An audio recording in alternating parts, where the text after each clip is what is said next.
Thy welfare we will win in toil and love and peace. We'll be to thy name ever true. Land of promise, land of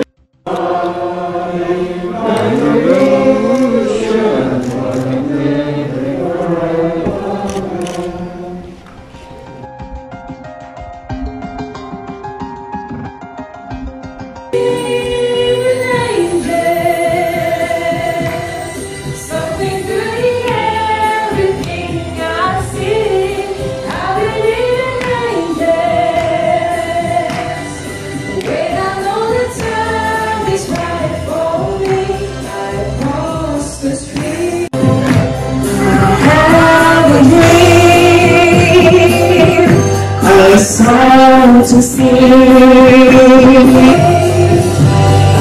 I have a dream across the street. I have a dream.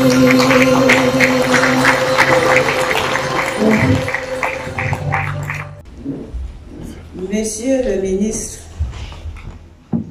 de Sport et de l'Éducation physique, Monsieur le ministre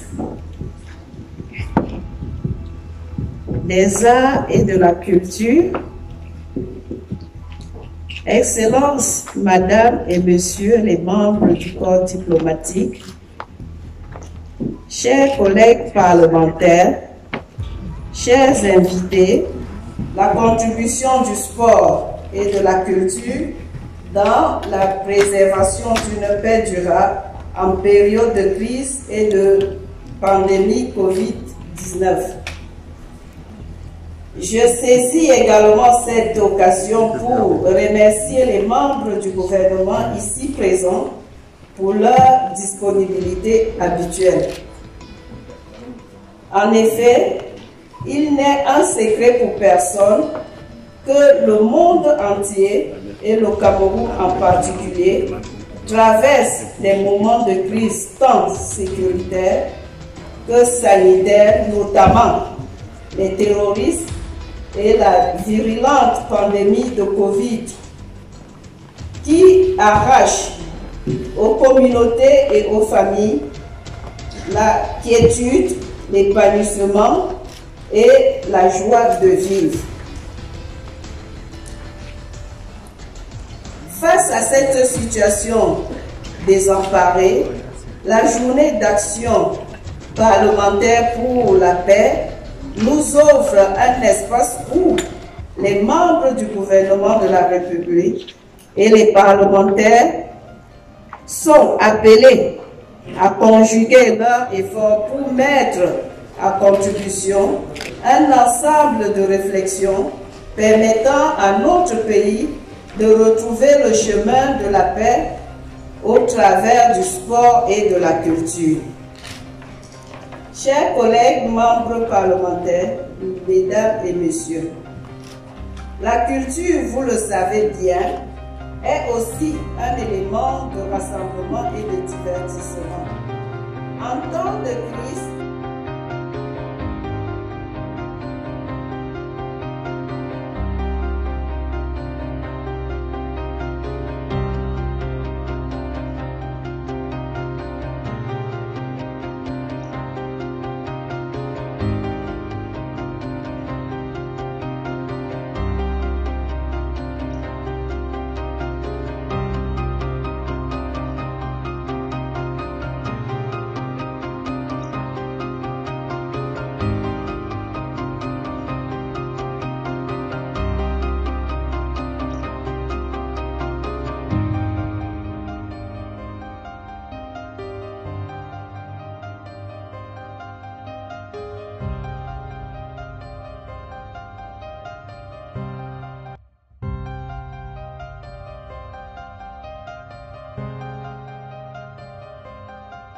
les arts et la culture, chers invités, en vos rangs et grades respectifs, mesdames et messieurs. C'est pour moi un honneur et un plaisir de vous souhaiter la bienvenue à l'Assemblée nationale à l'occasion de la journée parlementaire pour la paix consacrée à la réflexion sur la contribution du sport, de la culture, dans la préservation de la paix, de crise et de la pandémie de la COVID-19. Rencontre organisée par l'Association internationale des parlementaires pour la paix en Afrique,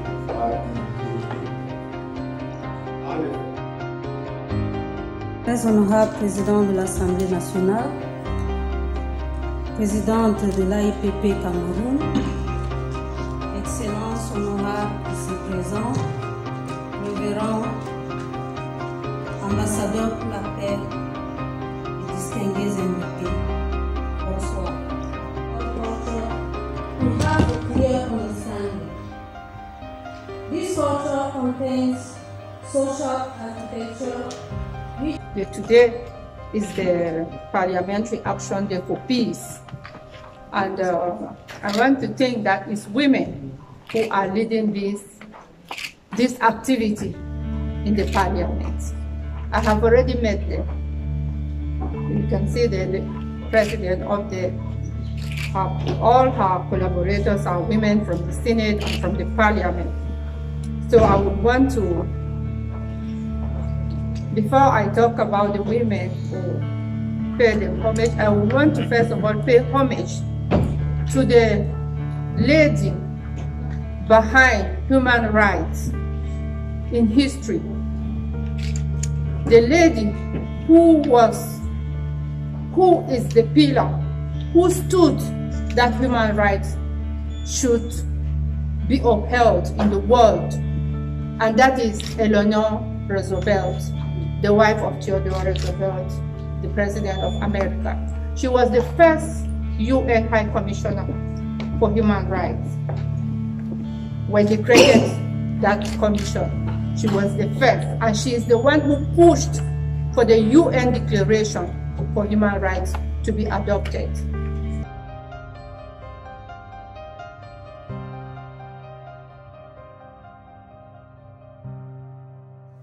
Yeah, you took quite some time to paint the normative framework, especially defining human rights and giving us why human rights should obtain.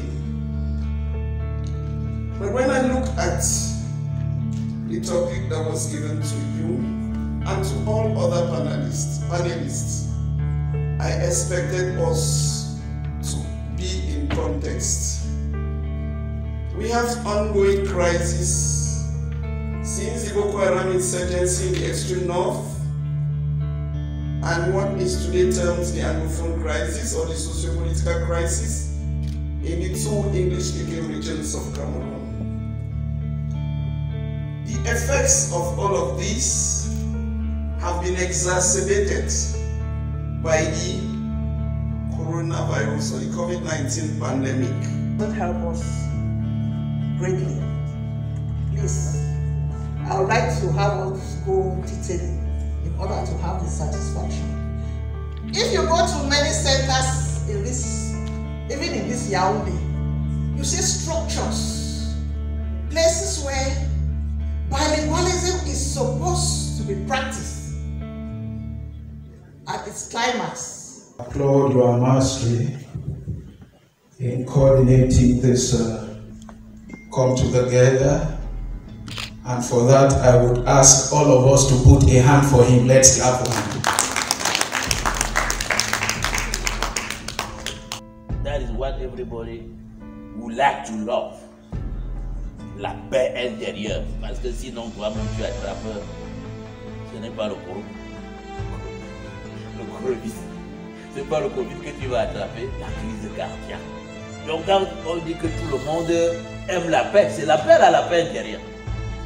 Parlant de paix, le professeur toujours a montré qu'il y a plusieurs compartiments de la paix.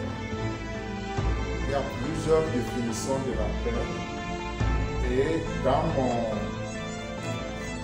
mon introduction, en citant le président de la République, j'ai bien dit qu'il interpelle les églises qu'elles deviennent des écoles de civisme, de rigueur et de moralité. Chacun joue son rôle. Le rôle de l'église, c'est de sensibiliser les uns et les autres à revenir dans les normes du Créateur. Parlant du Créateur par rapport à la paix, le Dieu qui a créé le ciel et la terre dans la Bible est appelé à plusieurs fois un Dieu de paix. À la fin de cette deuxième articulation, et il est clair au regard des interventions et des échanges qui ont été vifs, il est clairement établi que nous sommes capables et nous devons même construire une société de paix à condition de ne pas sacrifier le devoir sur l'autel des avoirs, la raison de vie sur l'autel des moyens de vie. Sur ce, je vais restituer la parole au protocole pour la suite de la cérémonie. Je vous remercie.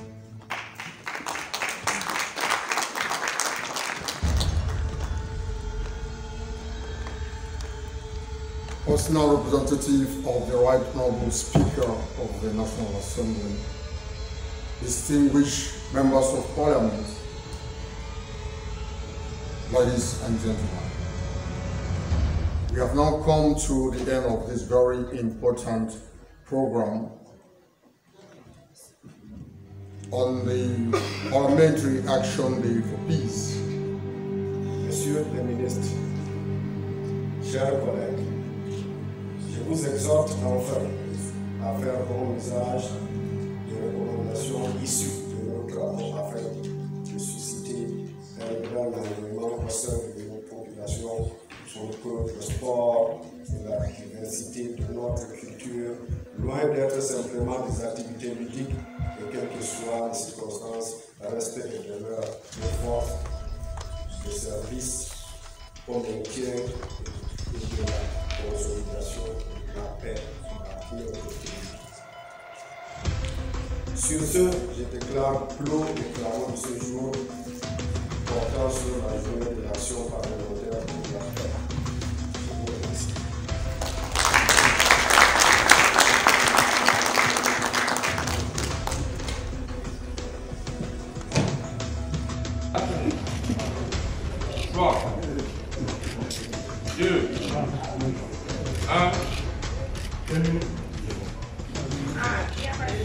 Effectivement, tel que vous le dites, vous savez que le sport et la culture embrassent autant de monde.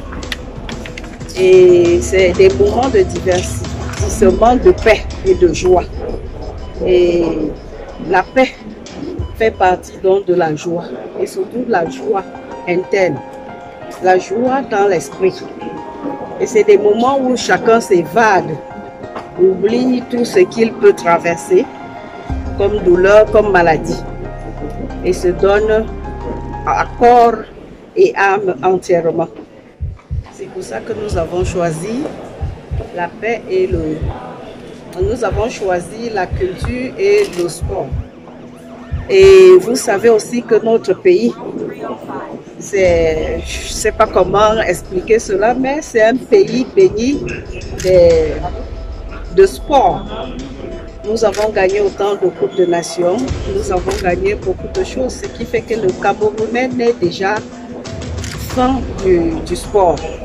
Et c'est pour ça que nous avons pensé qu'à travers dans ce sport, beaucoup de choses peuvent être faites. Et la culture aussi, vous savez, chacun a une souche. Et chacun aime bien se replier et se rappeler de sa source. C'est pour ça que nous pensons aussi avec la culture, si tout le monde, surtout nous Africains, vous voyez par le passé, il y avait le respect de soi, il y avait la dignité de l'être humain. Toutes ces choses, je me dis que si nous rentrons dans la culture ancestrale africaine, beaucoup de choses peuvent se résoudre pour la paix. Je vous remercie. Notre présence donc ici est justifiée pour montrer à l'ensemble qu'est-ce que l'Église a fait et continue de faire pour aider les chrétiens, les croyants de façon générale à tenir ferme contre cette virulente attaque de la pandémie du Covid-19. Bien, nous sommes à parler ici de la paix durable également. Vous êtes un homme d'église. Quelles sont les recommandations que vous donnez pour qu'on ait cette paix véritablement durable? Oui, en tant qu'église, il faudrait comprendre que la paix est d'abord mentale, parce que les pires prisons sont mentales.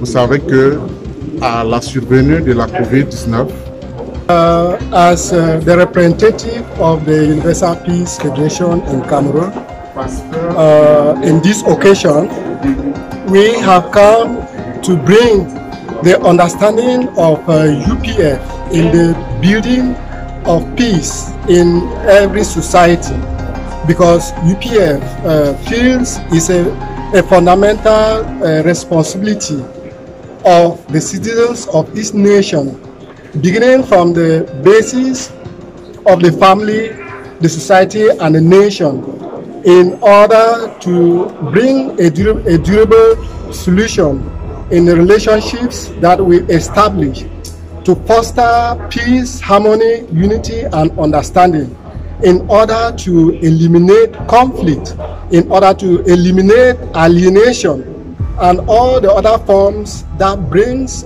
people into misunderstanding or separation.